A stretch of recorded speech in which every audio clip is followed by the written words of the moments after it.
holiday season is in full gear, along with all the other end-of-the-year tasks and details that pull at us adults. How are you? For real.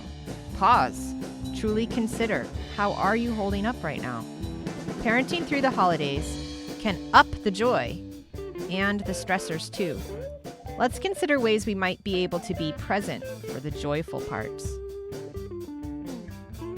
I'm Megan Iskander. And I'm Kate Mulliken. And this is Raising Reciprocity, where we believe raising children is a form of activism.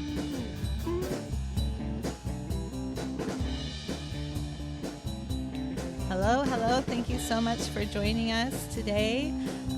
We are so happy to have this one episode for you this December. We want to wish you all happy holidays, and we also want to share a few tips on how to get through this joyous but sometimes turbulent time over these next couple of weeks. We have some specific strategies we can share with you that have worked in our own parenting and have also supported parents to help their children have a smooth transition back to school after the winter break, which is always nice for everyone involved. So, Kate, can you tell us how this topic today might tie into using our parenting as activism? Sure thing. Here's what I was thinking about.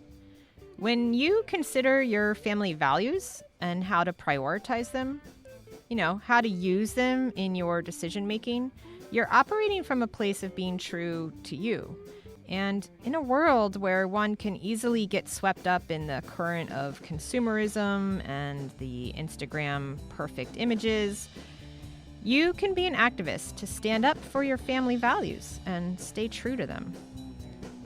I'm working on it. I'm feeling the pull in each direction for sure, and trying to be mindful to be intentional about the decision making, whether it's saying yes to the event or yes to the buying of this or that, or yes to taking on the craft project I really want to do but not sure I can actually have the time to do it without sacrificing sleep, all those things that come up this time of year. Well, that's definitely the first strategy, is to look at the calendar and what you have, like your big rocks, as they say, that you're going to be with your parents for, Christmas Day, or that you're going to have a nice family dinner on Christmas Eve, whatever it might be, whatever holidays you might be celebrating. There's usually some things that for sure there's no way you're not doing it. They're going to be happening. But then there's also all those other fun things like the crafts, or going to look at the lights, or going to that certain exhibit, or maybe a neighbor's invited you over for, dinner, outside cocktails or whatever. I mean, we are still in the pandemic and we've got a new variant in full swing. So I'm sure that that's also impacting, a lot of parents' decisions about what they're going to be doing this holiday season.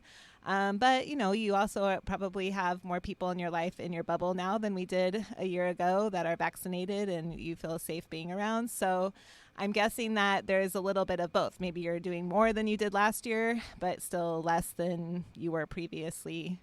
But regardless, what we want to encourage you to do is really just be intentional about what you are saying yes to, and thinking about, your actual schedule, and also the stress level. Yes, it's fun to go and, I don't think it's fun to go to the mall, but some people do, to go and do your holiday shopping or whatever. But thinking about the needs of your child and the needs of you and the duties that you have as an adult during this time, whether it's cooking or shopping or whatever, how can you plan the things that have to happen in a way that's as easeful as possible for you and for the rest of the members of your family, which I'm particularly thinking about your child. So, they don't need to be involved in everything you do. Even if you decide that you want to do some things, that doesn't mean that every single activity needs to be an all family event. So just being intentional about that and what things you for sure want your child to be involved with. And we'll be talking more about how to involve them, but also what things you might want to be doing on your own. And then balancing that out with when I go to my parents' house, I usually feel pretty stressed out, or not, whatever it is for you, but what things can you balance? Okay, I know that that's going to take a lot of my energy to go over there, so maybe the next day I'm going to have a nice chill day or whatever.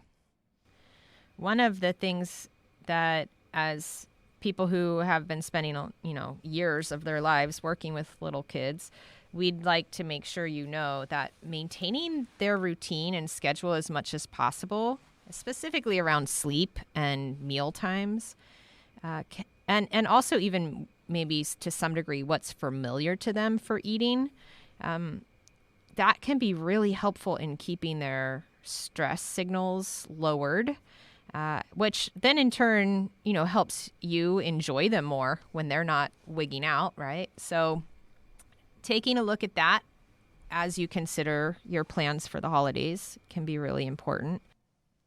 Maintaining the routines as much as possible is probably, if you only take one thing away from this podcast, I think that that's the thing that will support your child the most. If you are traveling, you can still maintain your bedtime routine. If you always do a book and a bath or whatever before bedtime, even if you're in a different time zone, you can maintain as much of your routine as possible. And the more you do that, the more easeful the transition will be when it's time to come back to school.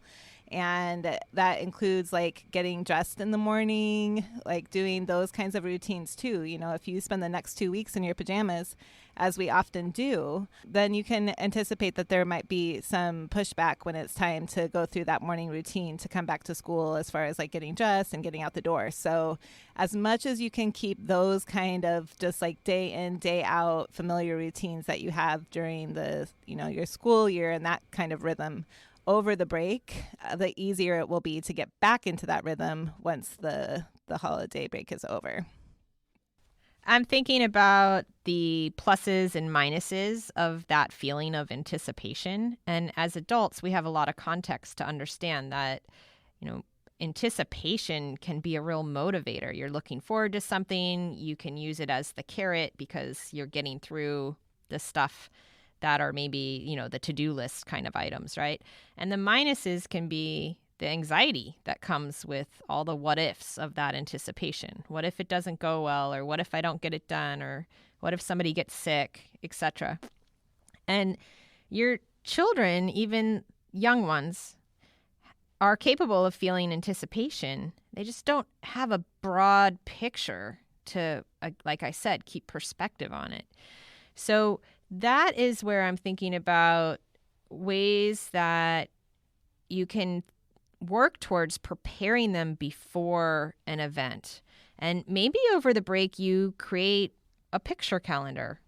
These are the days where we're going to be doing this or that, and you highlight one or two things. This is the day we're going to see these people, the special people in your life, the grandparents, whatnot.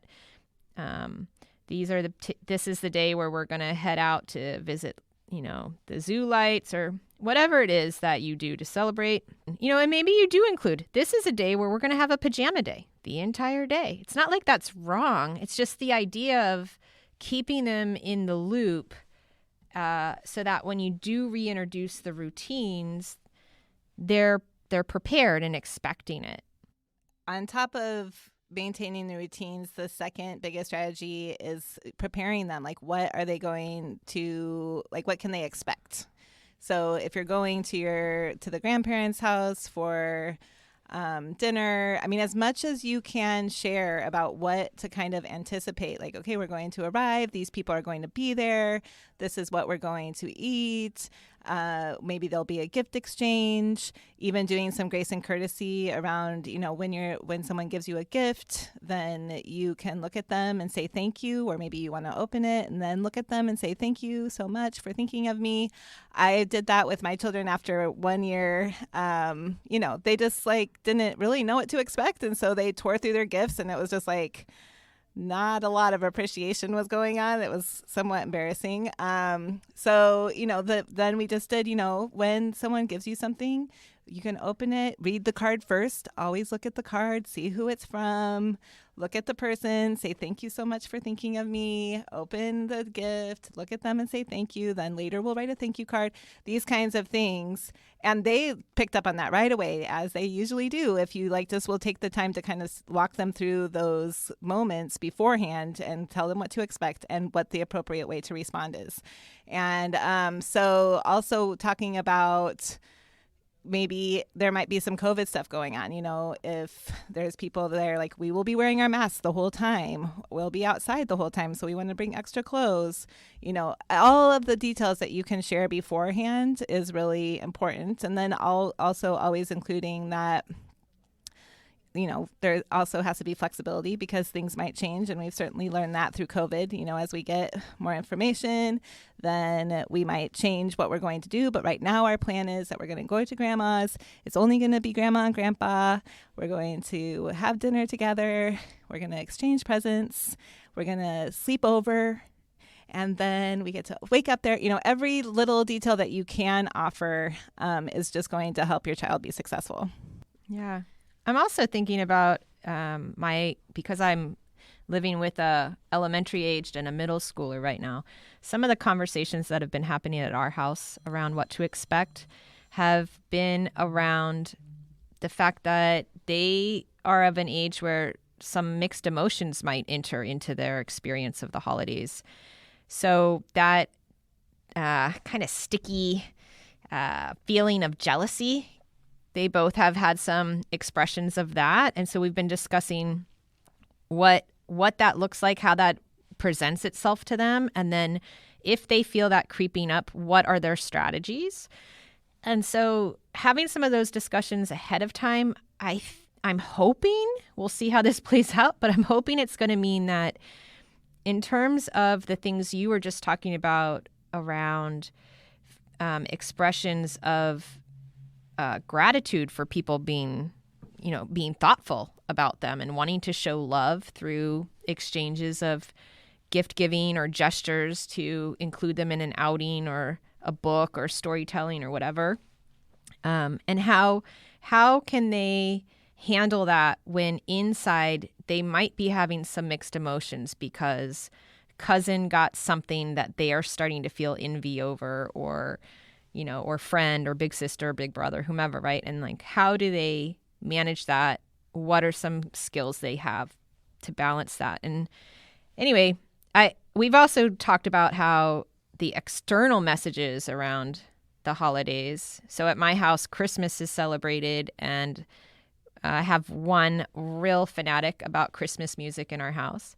And so we've been just dissecting some of the lyrics and the expectations that come with some of those lyrics about how you're supposed to feel so great and happy all the time, and don't you wish it was Christmas every day of the year? And and so it was wonderful when at one point my 9-year-old was like, that would be stupid if it was Christmas every day of the year, because then it doesn't feel special anymore. And I was like, yes, right, exactly. And there are layers to how one might feel over the holidays. And it's not all roses, right? And so that's okay. And what are the things you can do to take care of yourself when those feelings creep up, right? So that leads me to thinking about modeling your own care and regulation of your emotions, your needs during the time of the holidays when there's external pressures to feel a certain way or be a certain way. And holidays can be tricky, can stir up a lot of stuff. So remember, you're modeling for your kiddo, but first and foremost, you're taking care of yourself. So, maybe we could riff on a couple ideas there, Megan. The first one that came to me is simplifying meals, right? Like, it's okay if leading up to a bigger meal to celebrate a holiday, like maybe you all are sitting down to eat a bowl of cereal for dinner. That's really okay. It's not that big of a deal, right? Or maybe you're making sure you are getting to bed earlier or, on time, not pushing yourself, so you can model those kinds of things for your children. What comes to mind for you? It's really great if you can just do that self-talk out loud. So if you can say, yes, we're going to be going to Grandma and Grandpa's later, and that's going to take a lot of energy, and I might stay up a little bit later than usual. So I'm going to, take a nap before we go. Or I'm going to make sure that we don't have anything on the schedule tomorrow so that I have time to relax after a big day. Or if you're talking about, the big meal, how you're going to balance that kind of, healthy food with overindulgence of whatever the special things are. Like, I love the cheesy potatoes, but I'm just going to have one scoop so I can save room for dessert. And then, I get to pick between a cookie and pie or whatever it is. Just anything that you're doing, like that you're consciously aware of, like, this is how I'm taking care of myself and helping me get through this kind of, different time. If you can just say it out loud, even if it's not a direct conversation, but just like, this is what I'm doing to take care of myself, then that's just such good modeling. And they're picking up on all of that. Yeah, for sure. The last thing I was thinking on is the spirit of giving and what ideas come to mind about how you involve your kids with that. Well, I think that there's so much commercialization around the holiday, and then that is always going to be reflected in your home through your values. So maybe you really want to make sure that you're buying locally, or that you're really thoughtful about the gifts that you're giving, but then also taking time to brainstorm with your child, like, yes, giving gifts is one way that we can show people that we care about them, but there are lots of other ways. What are some other things that we can do to show people that we care about them? And having them really be involved in that thinking. And then also thinking about if you are lucky, and I hope that everyone has things that they can be grateful for, just sharing those things with your child. We're so lucky that we have this home, and we have, warm beds to sleep in, and we have food on the table, and there are people that don't have those things. What could we do to help some people that are not as lucky as us right now in their lives? And really thinking it from like more of a charitable donation perspective, doing that with your children can be really powerful too. I know that has been for us over the years. The stuff you're bringing up brings to mind how even with the youngest children, you can be laying the groundwork to discuss how are the multiple ways that we can show love to one another. And also then moving towards a discussion around how do the people that like to receive love? For some people, gift exchange is, a really valuable to them expression of love, but it's not the only thing. I mean, having somebody step in to help set the table or make any other kind of gesture that eases the burden from somebody else's plate might be one of the grandest expressions of love or care. So opening up that, because that becomes a great conversation or a great thing to be thinking about in long-term relationships, right? And so you're just planting seeds with these little guys, right? And helping them work through some of these concepts that in an age-appropriate way for them. Yeah, I really like the idea of involving the children in the spirit of giving. That doesn't necessarily mean giving a gift that you bought from Target or whatever. It could be, giving a picture, or giving cookies that you baked, or giving a hug. There's so many ways to give your affection and love and appreciation to people. And so having that be really the center of the spirit during this time, I think is really powerful, and involving your child through that thought process and like ways to be, help, like you said, set the table or help make the cookies that you're going to give to your neighbor or whatever, I think really can have a lasting impact and does leave that kind of fond memory of this time. It doesn't need to be the stressful like machine of buy, go to the mall, all these things.